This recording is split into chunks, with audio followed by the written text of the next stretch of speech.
Hello, this is Photography Gamer. Welcome back to the channel. Today I'm reviewing Valheim. The game is available on PC and Xbox. Valheim is an early access survival game developed by Iron Gate Studio.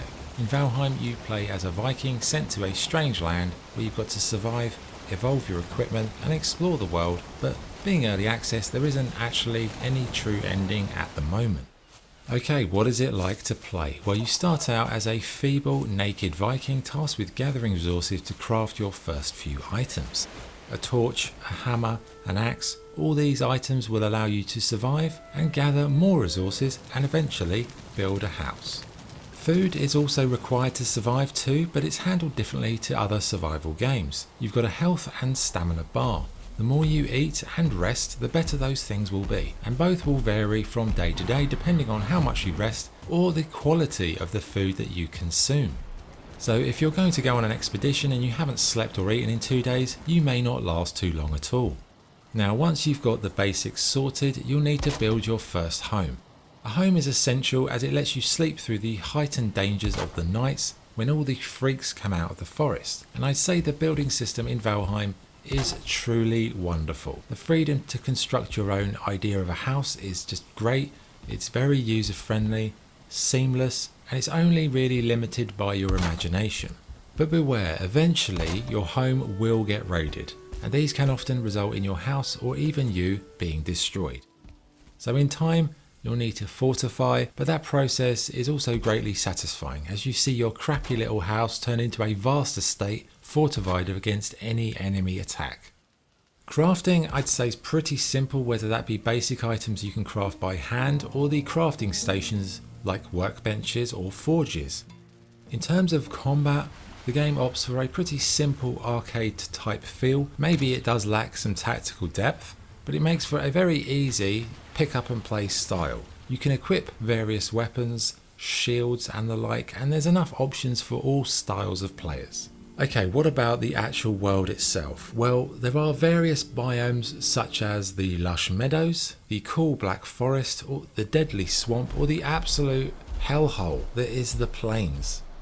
The more you explore, the more of the world map that you'll unlock, and it's a pretty vast region, bigger than any game that I can recall. Saying that, the biomes, they're repeated throughout the world, and once you've seen one, you've seen them all, with each biome really overusing the same assets, meaning finding another meadows, for example, doesn't really add any value to the game. I would also say that the biome list, in terms of order you should approach them, feels a bit off. Like the meadows and the black forest I'd say are very easy. Then you go to the swamp, and the difficulty spike is something only Dark Souls players could truly comprehend. It feels like the devs missed out 2 or 3 biomes in between. Maybe they'll add them in time, but the spike in difficulty doesn't feel very well balanced at all. To progress in Valheim, you need to locate and kill key bosses. When you do, you'll get a specific item, and this will allow you to progress to the next biome and eventually the next boss where you'll get the next item. The bosses, I'd say they're a bit mixed. Some of them very easy, some of them really cool, very well thought out, some of them absolute garbage. Now finally, you can get around in Valheim using a boat, and it is a pretty cool way of exploring, and it actually does encourage you to explore because there's often other stuff outside of your starting island. But Vikings beware, sailing in a boat, it only really results in more pain.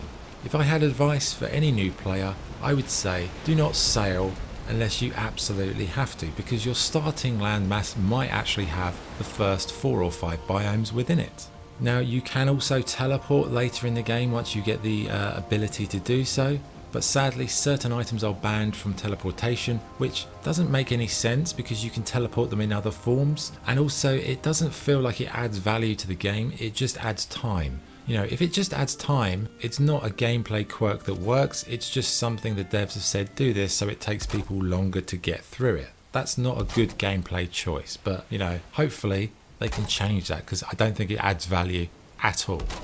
Visually, the game manages to create, I'd say, a pretty beautiful world. Even though it is low resolution in terms of the details, it does make it a smaller file size to install, but it looks pretty good. Yes, the assets, they're reused way too much, but I'd say it looks pretty good. It's can be gorgeous at times. Menus, I would say they need to be redesigned from the ground up, be more relevant, more intuitive, because they're a bit like day one menu design and they haven't bothered changing them. Like, you need a little subcategory for your armor, that would be good.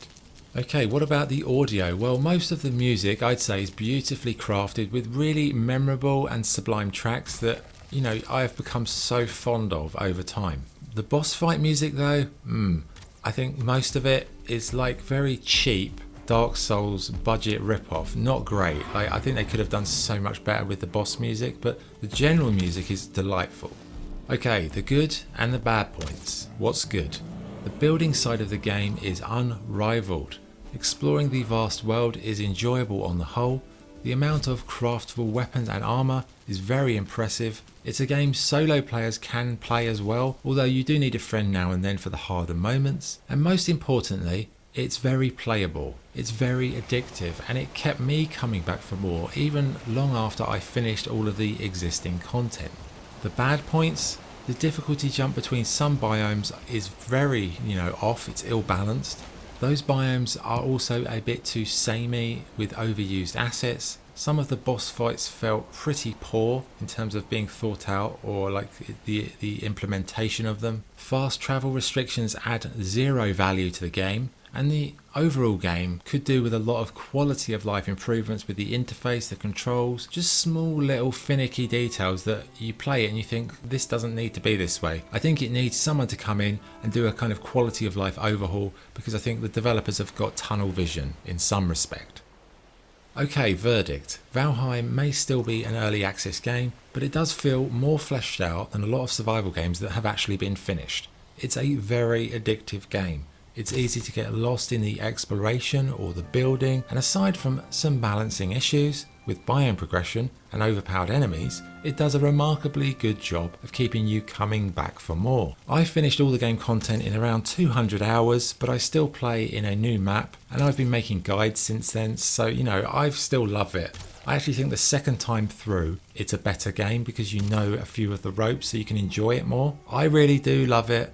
I scored it last time. I'd done 60-hour review. I gave it I think it was an 8 out of 10. Now, what would I score it now? Well, firstly, I would put Valheim up there in like the top 3 or 4 survival games. Like, for me, the top 2 are The Forest and 7 Days to Die. I don't think it's as good as those 2 yet, but I'd say Valheim is probably my third best survival game. I think it's surpassed games like Ark and other ones. I just think it's really got a lot of good qualities, and yeah, I really enjoy it. It's a must for survival fans. If you're a survival fan, you never played it, please play it.